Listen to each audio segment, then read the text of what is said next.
Quiero que por favor abran sus Biblias en Lucas capítulo 1. Vamos a leer un pasaje un tanto extenso para darle contexto a lo que necesitamos y nos vamos a enfocar en una frase hoy, concebido del Espíritu, ¿sí? Nos vamos a enfocar en esa frase en esta noche, en este estudio hoy. Concebido del Espíritu, ¿sí?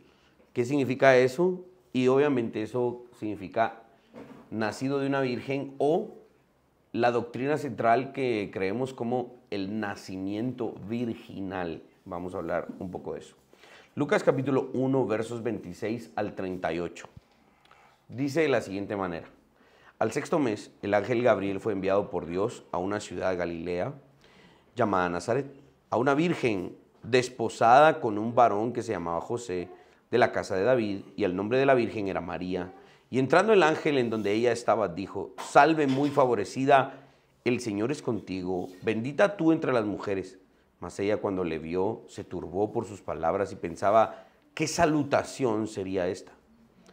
Entonces el ángel le dijo: María, no temas, porque has hallado gracia delante de Dios. Y ahora concebirás en tu vientre y darás a luz un hijo y llamarás su nombre Jesús. Este será grande y será llamado Hijo del Altísimo. Y el Señor Dios le dará el trono de David su padre y reinará sobre la casa de Jacob para siempre, y su reino no tendrá fin. Entonces María dijo al ángel: ¿cómo será esto? Pues no conozco varón. Respondiendo el ángel le dijo: el Espíritu Santo vendrá sobre ti y el poder del Altísimo te cubrirá con su sombra, por lo cual también el santo ser que nacerá será llamado Hijo de Dios. Y aquí tu parienta Elizabeth, ella también ha concebido un hijo en su vejez. Y este es el sexto mes para ella, la que llamaban estéril, porque nada hay imposible para Dios. Entonces María dijo: he aquí la sierva del Señor, hágase conmigo conforme a tu palabra. Y el ángel se fue de su presencia. Oremos. Padre Celestial, en esta noche te agradecemos nuevamente por tu palabra y por la oportunidad que nos das de poder reunirnos y aprender más de lo que tú has preparado para nosotros. Ayuda a nuestra mente y nuestro corazón a no ser obstáculos para la semilla de tu palabra y que ésta pueda germinar y dar mucho fruto. En el nombre de Jesús. Amén. Muy bien. Creer en este relato hoy pareciera ser un asunto para ignorantes e ingenuos según el movimiento ateo y humanista de hoy, ¿no? ¿Cómo es posible que una virgen, es decir, una mujer que no ha tenido ningún tipo de relación sexual con un hombre, pueda ser embarazada? ¿Sí? Ahí estás pendiente de quienes quieren entrar ahí, creo yo que es el... ¿Ah? ¿Ya te puse? Sí. Entonces, pareciera ser un asunto ilógico. ¿Por qué? Porque en nuestro mundo natural, en nuestra realidad de tiempo y espacio, eso no sucede, ¿sí? Lo que es natural es que una mujer y un hombre contraigan relaciones sexuales y entonces la mujer quede embarazada. Eso es lo que es natural. Pero acá el punto es que vamos a hablar de lo que tiene que ver con lo sobrenatural de Dios, algo que la Biblia no solamente afirma y demuestra, sino que en alguna medida toda la humanidad ha podido experimentar. Han existido en la historia de la iglesia y aún hoy existen esfuerzos muy elaborados de gente que no cree en este relato y que no está dispuesta a aceptar la realidad de este relato, ¿sí? Y tampoco están dispuestos, por lo tanto, a aceptar las doctrinas que se derivan de lo que hoy estamos viendo acá. El objetivo de los enemigos de la fe cristiana es que la gente hoy no crea en este Jesús, quien es Dios en carne. Ese es el esfuerzo, finalmente, ¿sí? No creen que Dios puede humanarse. Irónicamente, sí creen que el ser humano puede convertirse en una especie de Dios, aunque no lo quieran aceptar, pero ese es finalmente su objetivo. Pero que Dios se convierta a la criatura o se haga como la criatura, eso no están dispuestos a creerlo. Lo cual, finalmente, esto es el objetivo de lo que llamamos Navidad, ¿no? Y la encarnación de Cristo. Una de estas peligrosas doctrinas se conoce como naturalismo metafísico. Voy a poner un poco hoy de apologética en esto para que veamos a qué nos enfrentamos. Cuando alguien dice, yo no creo que Dios se haya humanado, está haciendo un reclamo en términos de naturalismo. ¿Qué significa un naturalismo metafísico? La doctrina que se conoce como el naturalismo metafísico, tristemente se ha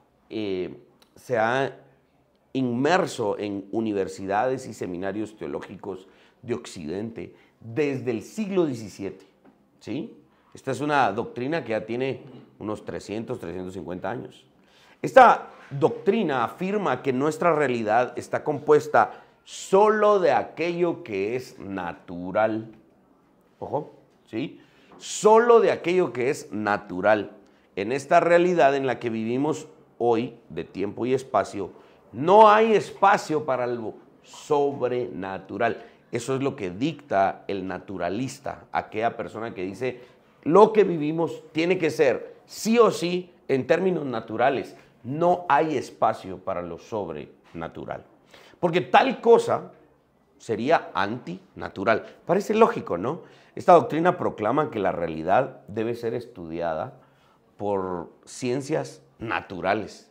Todos aquí creo yo que recibimos en primaria esa clase, ¿no? Ciencias naturales. Después le fueron cambiando nombres, ¿no? Medio natural y cosas por el estilo.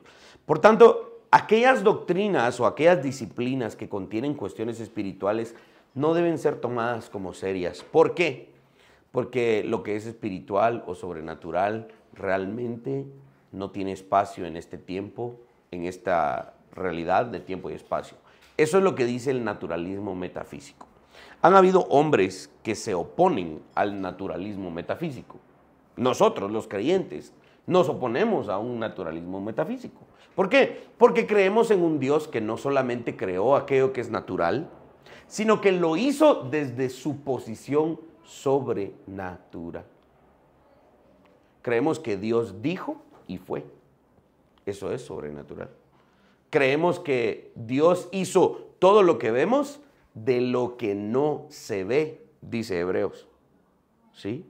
Creemos que Jesús, previo a su encarnación, existía, y Colosenses dice que todo fue creado por medio de Él y para Él. La sobrenaturalidad de Dios fue primero para dar a luz lo que es natural. No existe algo que es natural si su causa primero no es anterior a lo natural. Por eso es que creemos, nuestro cristianismo se opone a una metafísica naturalista porque creemos que lo sobrenatural fue primero y lo natural existe gracias a lo sobrenatural. Esto no es ilógico, tampoco es anticientífico, no es irracional, no es algo que pueda ser incognoscible. Claro que la mente humana puede conocerlo a través de un elemento, la fe. Si la fe no existe en el ser humano, no puede realmente procesar ningún tipo de pensamiento. La fe es anterior a la razón. La razón no existiría si primero no existe la fe. Y eso es una de las cosas que vamos a ver hoy. Tristemente, muchos cristianos han sucumbido a un naturalismo metafísico.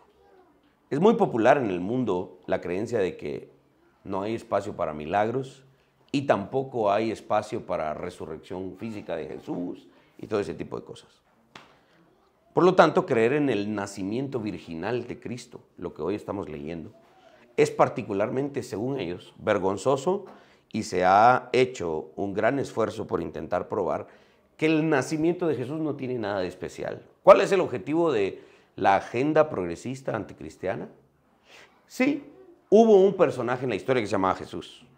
Sí, pudo haber hecho cosas grandes. Sí, fue un gran maestro. Sí, fue todo lo que ustedes quieran. Pero Dios no es. Y es exactamente el centro de nuestra proclamación. Que este bebé que después creció, se convirtió en un niño, un adolescente, luego un adulto de 33 años y medio y fue a la cruz, este hombre fue, es y seguirá siendo Dios, debido a su poder sobrenatural.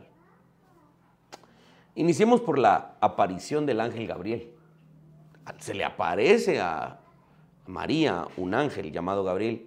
Veamos un poco acerca de la sobrenatural de este ser en nuestro mundo de tiempo y espacio.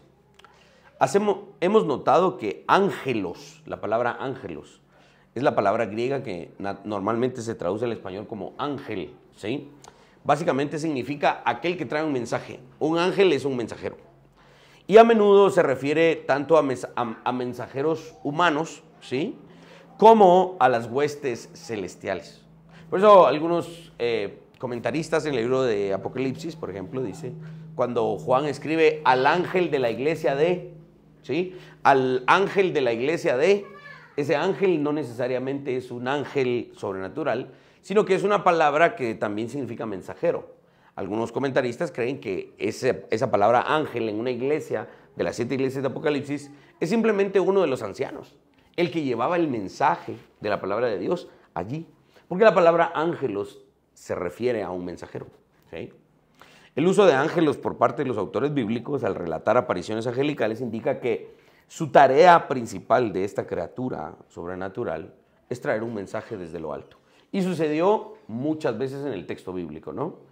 Desde el jardín del Edén, vamos a ver a un ángel con una espada de fuego que está prohibiendo la entrada al jardín cuando el hombre ha pecado. Esto es un mensaje de parte de lo alto y es una aparición sobrenatural.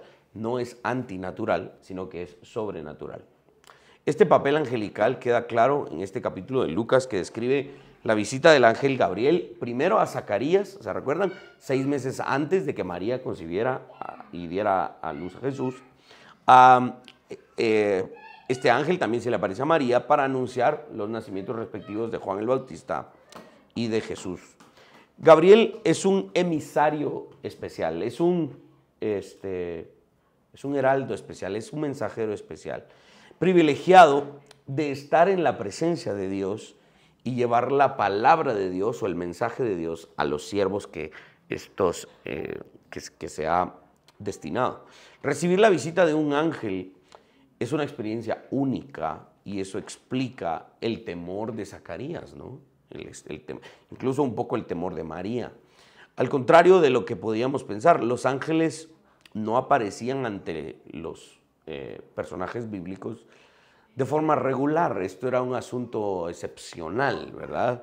Solo se mostraron al pueblo de Dios cuando era muy necesario un avance específico en el plan de salvación y por eso el ángel acudía para dar un mensaje específico. Cuando Gabriel se reveló a Zacarías, le ordenó al sacerdote que le llamara y le pusiera por nombre Juan y que lo mantuviera alejado de bebidas alcohólicas y todo esto que ya sabemos. Significativamente, a dictar cómo se nombrará a alguien. Eso fue lo que hizo Gabriel. Casi que le dijo a Zacarías, apunta, y este es el nombre del niño. Estaba dando un mensaje específico.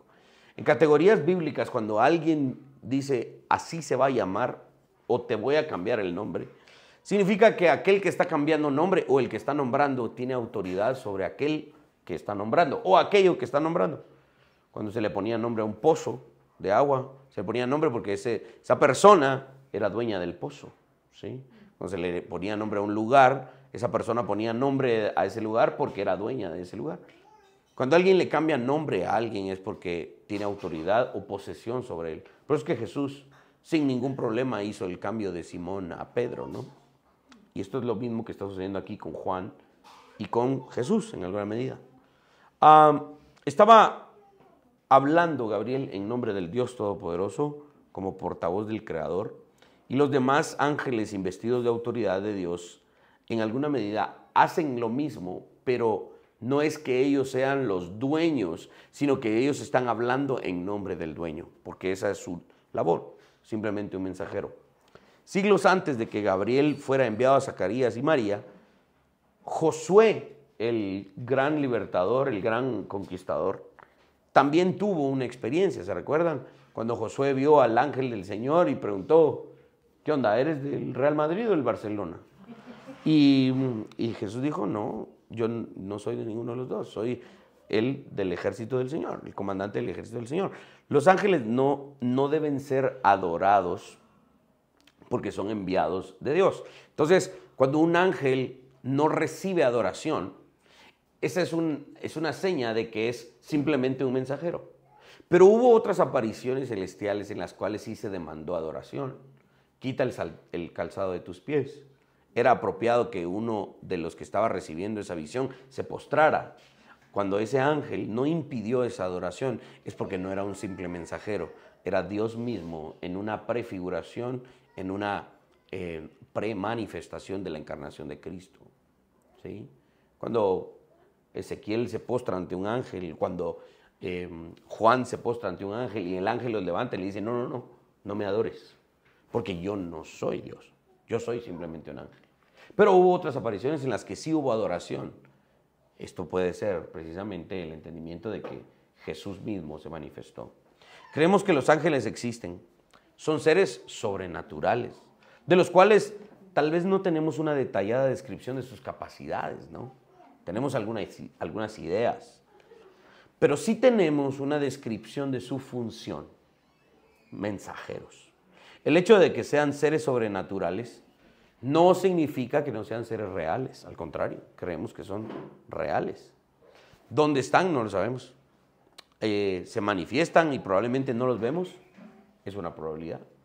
Puede que en algún momento de tu vida tengas una experiencia en donde veas algo, puede ser. Pero el punto es, la realidad de lo sobrenatural sí existe. El hecho de que no estén con nosotros conviviendo todo el tiempo no significa que no son reales. La cosmovisión cristiana es la única cosmovisión en el mundo, ¿sí? Bien importante esto.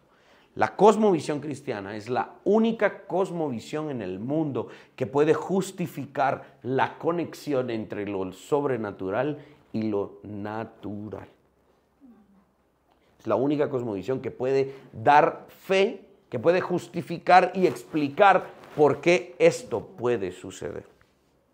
No existe otra cosmovisión en el mundo. El interés por los ángeles hoy pareciera estar en su punto más álgido, ¿no? En nuestra cultura. Muchas personas anhelan tener un contacto con los ángeles. Y yo no me imagino que un encuentro con un ángel sea totalmente placentero. Ha de ser algo de verdad muy atemorizante, ¿no? Aunque un ángel es un acontecimiento notable, es bien importante entender esto. Incluso los ángeles mismos en la Escritura instaban a los hombres a los cuales se aparecían a que se preocuparan más en prestar atención a los mensajes escritos de Dios que verle a Dios cara a cara. El mismo Pedro escribe, aunque escuchamos con nuestros ojos, con nuestros oídos, aunque vimos con nuestros ojos su gloria, tenemos la palabra profética escrita más segura. Es decir, debe de haber un interés más importante por escudriñar las Escrituras que por todo aquello que es sobrenatural. Avancemos ahora al tema de la encarnación como un misterio que involucra. ¿Sí? ¿Te sacó? No te quiere. Ahí vas. Ahí está Julio, ¿ve? Bendiciones, Julio. Don Gilberto creo que está también ahí conectado. Dios les bendiga. Ahorita te voy a poner de coanfitrión.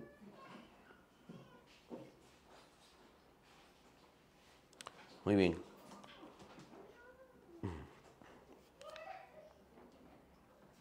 El nacimiento virginal implica precisamente esto, el poder sobrenatural de Dios. Los enemigos del cristianismo continúan atacando el nacimiento de Jesús y más específicamente este punto, su concepción virginal. Una mujer virgen sin la ayuda de una semilla humana concibió una persona, Jesús. Lamentablemente, desafortunadamente para los enemigos de la fe, la narrativa de toda la teología derivada del Nuevo Testamento destruye contundentemente todo esfuerzo por probar que Jesús no es Dios. Los apóstoles de Jesús no tenían dudas acerca de la concepción virginal del Salvador y de la intervención divina para que éste se humanara. El gran teólogo R.C. Sproul decía que las personas en aquella época no eran ignorantes, es decir, tal vez no existían universidades, tal vez no existían doctores y la medicina tan avanzada, pero la gente sí entendía cómo se hacían los bebés, pues. No eran ignorantes, ¿verdad? O sea, ¿cuáles son las excusas que se utilizan a veces aquí en los pueblos? La patoja apareció embarazada. Ay, se ha de haber sentado en una piedra caliente. No, eso... No, o sea, la gente sabe de dónde vienen los bebés, ¿sí? Tal vez la ciencia no estaba avanzada, pero la gente sabía estas cosas, ¿no? Por eso es que la respuesta de María fue, ¿cómo es posible esto? O sea, ¿cómo es que yo voy a estar embarazada si solo estoy comprometida? No he conocido varón. Para ella fue una sorpresa, ya que en su mentalidad natural esto era casi que imposible, prácticamente imposible. Por tal razón, el ángel Gabriel en el verso 37 le recuerda una cosa a María. En el verso 37, lo que leímos, Gabriel le dice a María, nada es imposible para Dios. ¿Sí? Nada es imposible para Dios. Sé que va a estar un poco difícil que lo recuerden, pero cuando estuvimos estudiando el capítulo 3 o 4 de la Confesión de Fe de Westminster y hablamos acerca de los decretos de Dios y hablamos de la forma en la que Dios interviene en el mundo creado, hablábamos de que Dios ha creado todo, el orden creado, y que todo funciona contingentemente, todo es gobernado por causas secundarias. ¿A qué me refiero? Si yo empujo algo, se va a mover, ¿verdad? Son causas secundarias, hay una causa primaria, una causa secundaria, ¿verdad? Todo ese tipo de cosas sí suceden porque esa es la forma natural en la que las cosas suceden. Pero aunque Dios creó y gobierna el mundo por medio de causas secundarias, no significa que Dios esté atado a esas causas secundarias o a ese plan contingente. Dios puede obrar por sobre la forma en la que ordenó que el mundo funcionara. Sí, el mundo funciona de la manera en la que lo hemos estudiado y sabemos. El mundo gira sobre su propio eje cada 24 horas.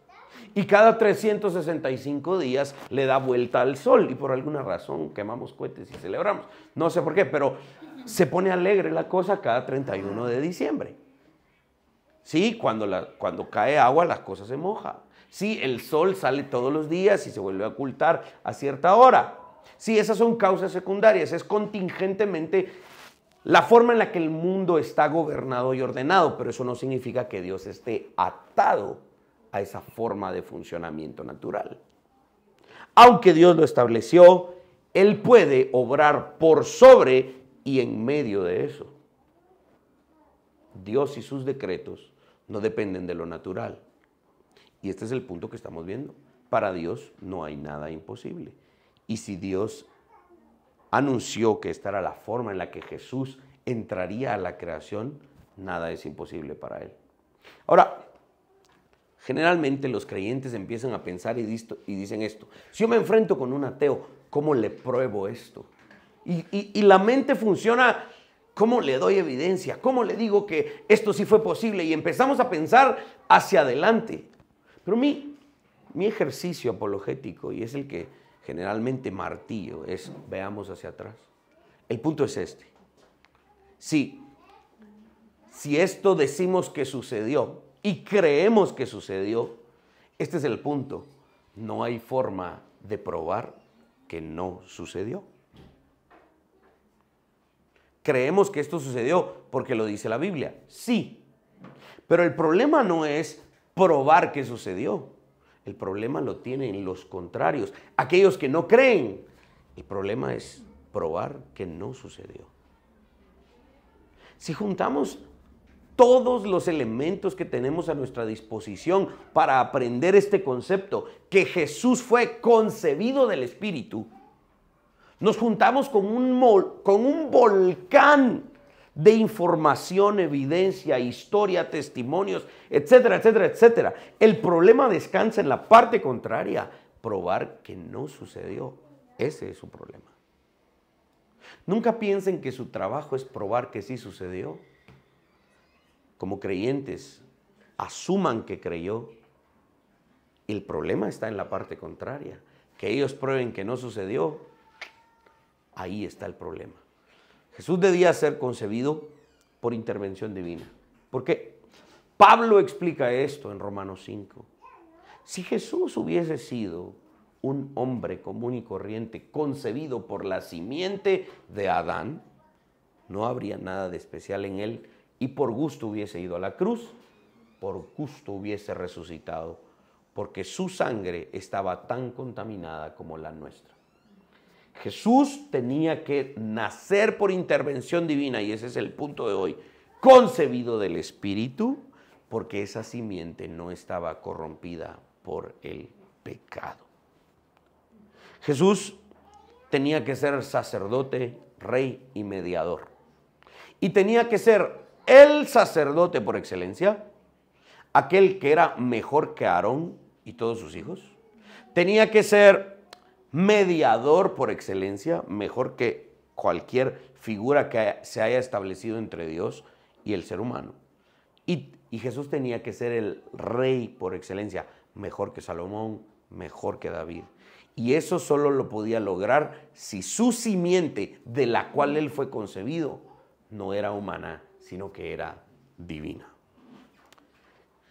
Jesús no hubiera podido expiar los pecados de la humanidad, no hubiera podido hacer su labor debido a la herencia que traía de pecado de Adán. Pero Jesús lo hizo porque fue concebido del Espíritu. Dios soluciona este problema con esta doctrina central de la fe, el nacimiento virginal, proveyendo así un mediador quien es totalmente humano, pero no marcado ni manchado con el pecado de Adán. En los relatos de los evangelios y en tradiciones muy tempranas de historiadores, vamos a ver testimonios de que Jesús comía comida. ¿Por qué? Porque era humano. Jesús dormía, Jesús se cansaba, Jesús lloraba, Jesús hablaba, Jesús caminaba, Jesús hacía todo lo que un ser humano hace. ¿Por qué? Porque Él es todo hombre. Pero debido a que es divinamente concebido, es todo Dios, dos naturalezas en una misma persona, según la ortodoxia. En la encarnación, el Hijo de Dios se hizo verdaderamente carne. El Verbo se hizo carne. Miren lo que dice Juan capítulo 1, verso 14. Y aquel Verbo fue hecho carne y habitó entre nosotros. Y vimos su gloria, gloria como la del unigénito del Padre, lleno de gracia y de verdad. Un pequeño paréntesis. Y ahí literalmente hay paréntesis. Unigénito. Esa palabra unigénito. Esa palabra es bien interesante. ¿Saben por qué Juan la utiliza solo para Jesús? La palabra unigénito significa que Jesús es el único hijo natural del Padre. Todos los demás somos adoptados, dice Pablo. Cuando ven a Milo y me ven a mí, la gente piensa que Milo es adoptado, pero no.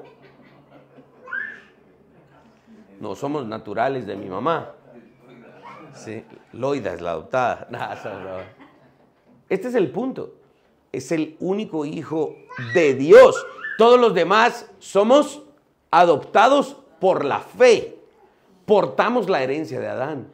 Jesús no porta la herencia de Adán. Por eso Él es unigénito. Nosotros no somos unigénitos. Nosotros somos adoptados. Jesús tomó en sí una verdadera naturaleza humana y lo hizo sin la corrupción del pecado. ¿Cómo lo vamos a lograr hacer nosotros? Por la fe en la resurrección de los muertos. No portaremos más la maldición de Adán. Ahorita todavía lidiamos con ella, pero llegará el día en el que el pecado no tendrá más poder sobre nosotros. Creer en el nacimiento virginal es crucial para la salvación, porque es por medio de este milagro que Dios nos dio un verdadero mediador sin pecado alguno. Por lo tanto, no existe aquel tipo de cristiano que dice, yo sí creo en Jesús, pero todavía tengo dudas sobre que si nació de una virgen. Ese no es verdaderamente un creyente.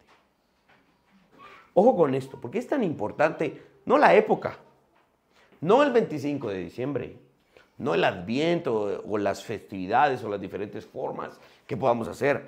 Esto es lo importante, creer sin dudar que Jesús fue concebido por obra del Espíritu Santo en el vientre de una virgen.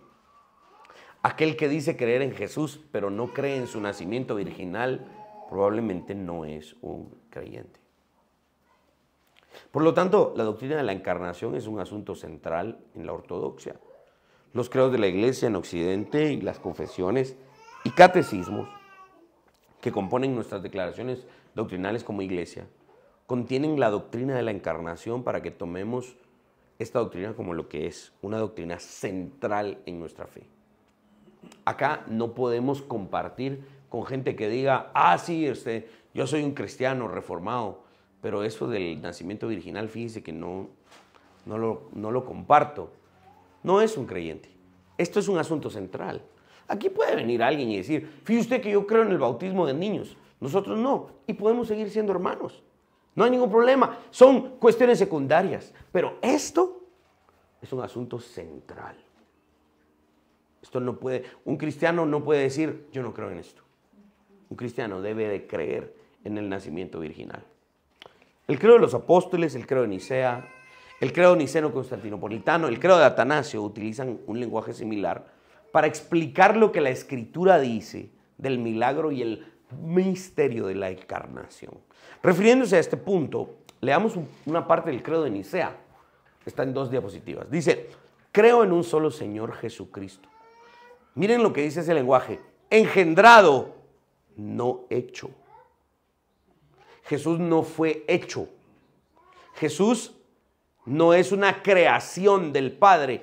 Esa es la doctrina de los testigos de Jehová, los arrianos. Dice la tercera línea, consustancial con el Padre, por el cual todas las cosas fueron hechas, el cual por amor a nosotros y por nuestra salud descendió del cielo y tomando nuestra carne de la Virgen María, por el Espíritu Santo fue hecho hombre. Por eso se le llama la ortodoxia, porque es la sana doctrina, la correcta enseñanza. Es una articulación de lo que la Escritura dice. Jesús es Dios desde antes de su encarnación y en su encarnación siguió siendo Dios. El Catecismo de Heidelberg. Si algún día terminamos de estudiar la Confesión de Fe de Westminster, vamos a empezar a estudiar el Catecismo de Heidelberg. La pregunta 35. Miren lo que dice la pregunta 35. ¿Qué crees cuando dices fue concebido por el Espíritu Santo y nació de la Virgen María? ¿Cuál es la respuesta que da el Catecismo? Aquí está en la pantalla, léanlo conmigo. Dice que el eterno Hijo de Dios, el cual es y permanece verdadero y eterno Dios, tomó la naturaleza verdaderamente humana de la carne y sangre de la Virgen María por obra del Espíritu Santo, para que juntamente fuese la verdadera simiente de David, semejante a sus hermanos, excepto en el pecado. Por eso leímos hoy el Salmo 132, un salmo mesiánico al inicio de nuestra reunión hoy, porque el salmo anuncia, profetiza que de la descendencia de David vendría este gobernante, excepto por el pecado. Es un punto bien importante. Emmanuel finalmente es su nombre, Dios con nosotros, Dios encarnado, humanado. Es el regalo más grande que la humanidad pudo haber recibido. Es la encarnación de la salvación. Si preguntamos quién es la salvación, ¿acaso la salvación tiene manos y pies y rostro y cuerpo? Sí, es Emmanuel, Dios con nosotros. Es Dios acercándose a su creación, porque su creación se rebeló y quedó imposibilitada para reconciliarse con él. Miren lo que dice este teólogo. No me gusta el teólogo, pero sí me gusta lo que puso. John McDurmon. Otro día les cuento el chisme de él, pero ahorita, miren lo que escribió. El nacimiento de Jesús no fue solamente un cumplimiento de una profecía del Antiguo Testamento, sino un cambio completo de rol, de magnitudes divinas. El Creador entró en su creación al convertirse en parte de ella con el propósito de hacerla nueva. Y es allí en donde nos encontramos, en ese proceso de santificación, de transformación, hasta que un día, como dice Romanos 8, la creación será completamente sanada y restaurada a su orden original. Y esto no era posible si Jesús no se encarnaba. No para menos que el gran Anselmo de Canterbury escribiera Cur Deus homo. ¿Cómo fue que se hizo hombre? Puede hacer que permanezca en misterio, pero ojo, recuerden esto, en filosofía hablamos de esto, el misterio no necesariamente contradice la verdad. El misterio simplemente es una verdad que aún no ha sido revelada. Y puede ser que cuando lleguemos al cielo, Dios nos explique cómo fue el misterio de la encarnación. Pero mientras tanto, ese misterio no arruina nuestra fe. Podemos entender, abrazar, creer y vivir la encarnación de Cristo sin ser irracionales, ilógicos o antinaturales. Aquellos que niegan la sobrenaturalidad son los más antinaturales, porque no saben cómo explicar aquello natural que provino de la nada. Eso es la definición de sobrenaturalidad. Y por lo tanto creemos en el nacimiento virginal. Bien dice el himno, gloria a Dios en las alturas. El Verbo se ha humanado, se ha encarnado. No celebramos una temporada, para nosotros no son las fiestas en el sentido de la época y en lo superficial del consumismo. Para nosotros es el recordatorio de que nuestras rodillas se deben doblar ante aquel que misteriosamente se hizo hombre. El nacimiento virginal es un asunto central que no es ilógico ni antinatural, es sobrenatural y es central para nuestra fe. ¿Cómo no vamos a adorarlo? Amén. ¿Alguna pregunta? ¿Alguna duda?